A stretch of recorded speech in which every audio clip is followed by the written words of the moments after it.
Hello and welcome to our new video tutorial. आज के इस वीडियो में मैं बताऊंगा आपको इफ कंडीशन और काउंटडाउन सेटिंग के बारे में। तो वो क्या होता है, उसको अप्लाई कैसे करते हैं, उसके लिए हम पहले एक ऐड ग्रुप में चलते हैं। सपोज एक ऐड ग्रुप है लेज़र हेयर रिडक्शन का, राइट। तो कैसे इम्प्लीमेंट वगैरह कर सकते हैं इसको, हम एड्स के अंदर इम्प्लीमेंट करते हैं। तो एड्स के अंदर हम किस तरीके से इम्प्लीमेंट कर सकते हैं, क्या फीचर्स होते हैं इसको, तो इस पे हम बात करते हैं। तो मैं एक ऐड क्रिएट कर रहा हूँ, टेक्स्ट ऐड। टेक्स्ट ऐड में ये मेरा फाइनल यूआरएल हो गया। ये मेरा लेज़र हेयर रिमूवल ट्रीटमेंट जो मेरा हेडलाइन 1 है, अप टू 40% डिस्काउंट। तो पहले मैं आपको बता रहा हूँ कि काउंटडाउन फीचर्स के बारे में। तो ये जैसे कि ये मेरा आप देख सकते हैं, ये मेरा सेकंड हेडलाइन है। मैं यहाँ पे इसको डिलीट करता हूँ और एक ऑफर क्रिएट करता हूँ। सपोज मैं लिखता हूँ ऑफर 40% ऑफ, राइट। या एक मिनट, मैं इसको पहले जैसा था इसको रख देता हूँ, अप टू 40% डिस्काउंट, राइट। मैं इसमें चेंजेस करता हूँ, डिस्काउंट एंड्स इन। अब देखो काउंटडाउन का जो फीचर होता है ना, वो बिल्कुल अर्जेंसी शो करने के लिए होता है। तो एक बार मैं करके दिखा देता हूँ। इसको काउंटडाउन फीचर यूज़ करने के लिए मेरे को कर्ली ब्रेसेस ऑन करना पड़ेगा। फिर उसके बाद मेरे को जाना है यहाँ पे काउंटडाउन। आप देखते हो ना, पहले हमने कीवर्ड इंसर्शन का डीके ऐड यहाँ से क्लिक करके बनाया, फिर ऐड कस्टमाइजर यहाँ से बनाया, अब काउंटडाउन यहाँ से बनाएंगे। काउंटडाउन के लिए क्या करेंगे, पहले आप एक बार देख लोगे तो आई थिंक आपको पूरा क्लियर हो जाएगा।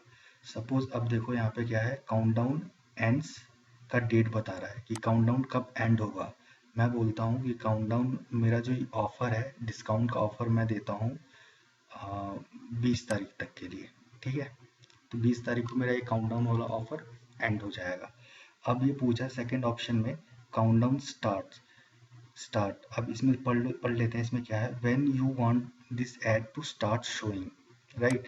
कब से आप ऐड दिखाना चाहते हो, तो मैं बोलता हूँ जो काउंटडाउन होगा मेरा वो 6 डेज तक का होगा, राइट।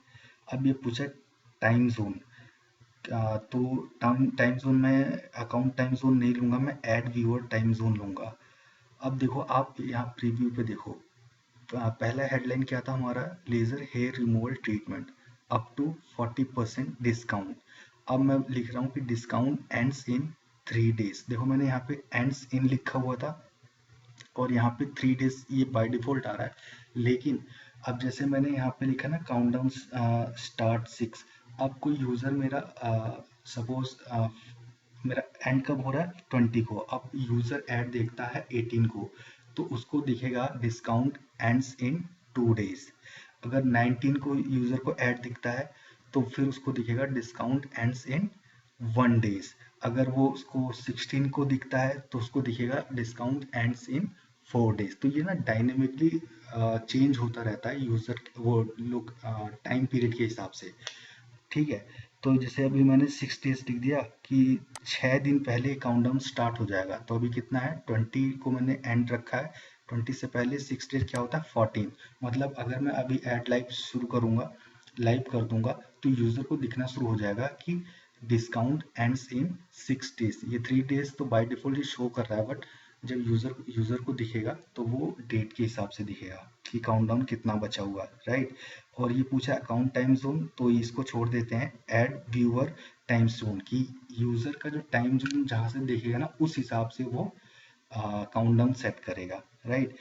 तो लैंग्वेज क्या है, इंग्लिश, हमको इंग्लिश ही लेना है।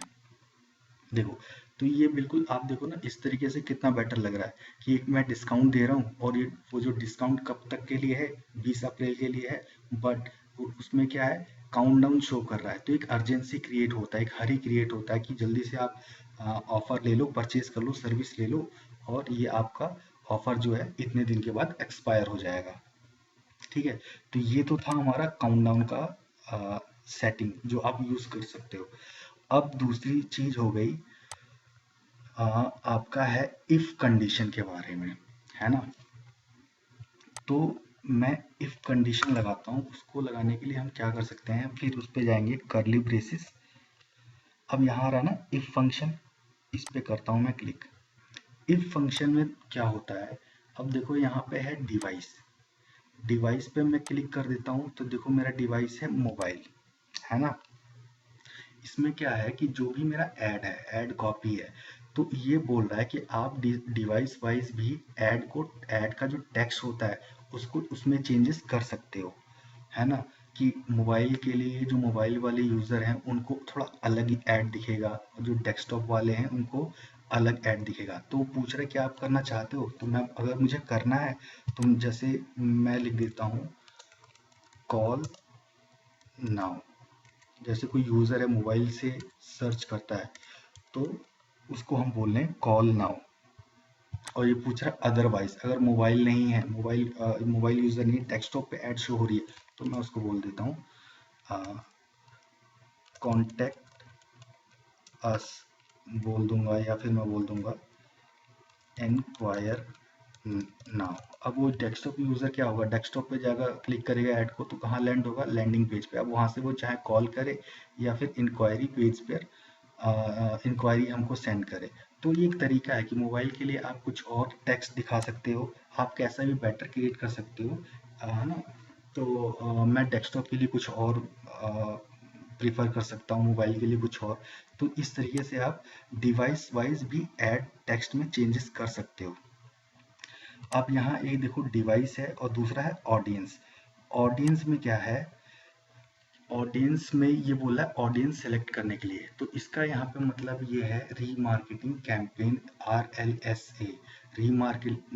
इसका RLSA का जो फुल फॉर्म होता है remarketing list of search add. तो रीमार्केटिंग तो आपको जैसे पता ही है कि रीमार्केटिंग विजिटर वो होते हैं जो हमारी एड पर, हमारी वेबसाइट पे पहले, ऐड के द्वारा हमारी वेबसाइट पे पहले से आ चुके हैं।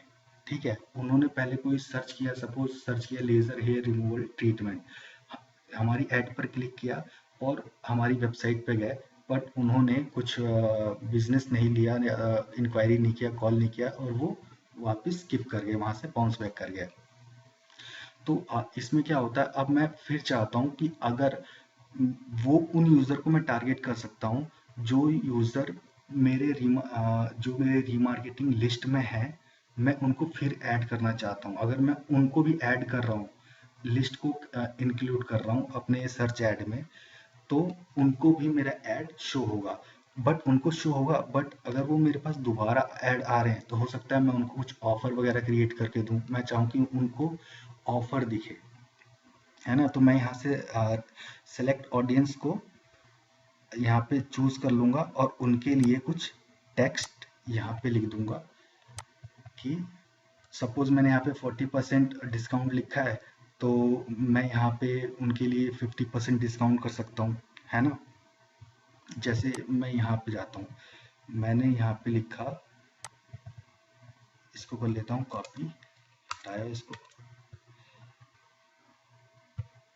If function audience. मैं यहाँ बोलता हूँ कि अगर रीमार्केटिंग ऑडियंस यहाँ से सेलेक्ट करनी होती है, जो भी आपकी रीमार्केटिंग लिस्ट में जो भी आपके ऐड आपने क्रिएट करी है RLSA के लिए, तो वहाँ से आप सेलेक्ट कर सकते हो उन लिस्ट को, और यहाँ पे वो आप टेक्स्ट दे सकते हो। तो सपोज मैं जो दोबारा विजिटर हैं, जो दोबारा विजिट करेंगे, जो जिनको मैं रीमार्केट कर रहा हूँ, उनको मैं दे देता हूँ सपोज 50%, क्योंकि 40% से तो वो ऑलरेडी मेरा ऐड देख चुके हैं और फिर दोबारा आए हैं, वो कीवर्ड उन्होंने फिर दोबारा सर्च किया है, तो फिर हमारी ऐड दिखी है, इस बार उनको दिख रहा है कि हम 50% डिस्काउंट दे रहे हैं, तो ज़्यादा चांसेस हैं कि वो कन्वर्ट हो जाए, है ना। अदर देन मैं यहाँ पे स्कोर कर देता हूँ 40% की, जो नॉर्मल यूजर हैं, जो फ्रेश हैं, जो फ्रेश यूजर हैं उनको 40% डिस्काउंट दिखेगा, लेकिन जो ऑलरेडी विजिटेड हैं, जो मेरी साइट को विजिट कर चुके हैं, वो फिर दोबारा गूगल पे सर्च कर रहे हैं और मेरी ऐड को देखते हैं, तो उनको इस बार 50% डिस्काउंट दिखता है। तो यहाँ से कर देंगे अप्लाई। अब ये बोल रहा है कि सिलेक्ट ऑडियंस, तो अभी हमारे पास कोई ऑडियंस वगैरह तो हमने सिलेक्ट करी नहीं है, तो इसको कैंसिल कर देते हैं। तो ये सारी चीज़ें इफ़ कंडीशन के बारे में आपको बता दिया, और काउंटडाउन के बारे में भी आपको पता चल गया होगा। तो आई थिंक आपको पूरा क्लियर हो गया, इसमें और ज़्यादा कुछ है नहीं। तो ये सोचा कि मैं बता दूँ, ये थोड़ी थोड़ी एडवांस सेटिंग थी, तो सोचा आपके साथ शेयर कर दूँ। आई होप आपको क्लियर हो गया होगा। अगर फिर भी कोई डाउट आता है तो आप मुझसे कॉल कर सकते हैं, कॉल करके वो पूछ सकते हो। Thank you very much.